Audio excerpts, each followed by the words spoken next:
On connaît tous les portraits d'Arcimboldo. Vous savez qu'il y a 26 œuvres d'Arcimboldo. On en connaît 26. Moi, je sais qu'il y en a 27.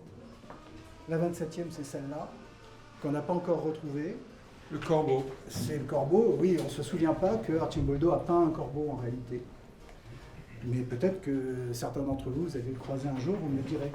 Vous me direz, j'ai croisé le corbeau d'Arcimboldo, et donc on aura déjà une trace. Il y a des animaux. Nous sommes ici dans la Galerie Nast, c'est un formidable lieu. C'est le lancement effectivement de mon 3e roman. Et je ne pouvais pas rêver plus bel écrin. En fait, ce roman se situe à Prague, en 1585, dans la cour de l'empereur Rodolphe II. Et donc on est au cœur des complots, au cœur de l'alchimie. Ainsi commença l'histoire. Suspendu aux aléas du vide, déséquilibré dans une apesanteur sinueuse et léthargique, j'avais cru, en cet instant, être perdu à tout jamais dans un océan d'une nature où règne, plus encore qu'ailleurs, l'indistinct et le névrotique. J'étais absorbé dans une dimension sans horizon, entraîné comme les damnés en enfer au tréfonds d'un cosmos qui aurait dû me rester invisible, comme le passé doit céder à tout jamais au sillage des vivants et l'avenir garder la figure de proue dans les brumes de l'inconnu.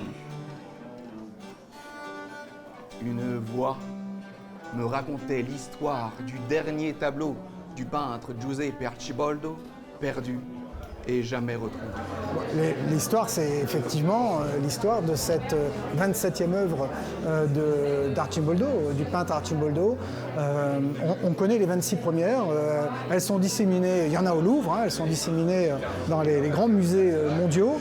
Il y en a à Vienne, en Autriche, à New York, à Paris.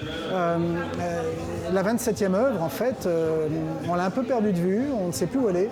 C'est un corbeau. L'empereur Rodolphe II a demandé au peintre à Arcimboldo de lui faire le plus beau des oiseaux. Le défi était tel qu'il fallait qu'il prenne le plus vil et mal aimé des oiseaux, c'est le corbeau, et il l'a sublimé. Malheureusement, on ne connaît plus l'œuvre parce que l'oiseau, au bout de la 5e nuit d'insomnie, s'est enfui par la fenêtre.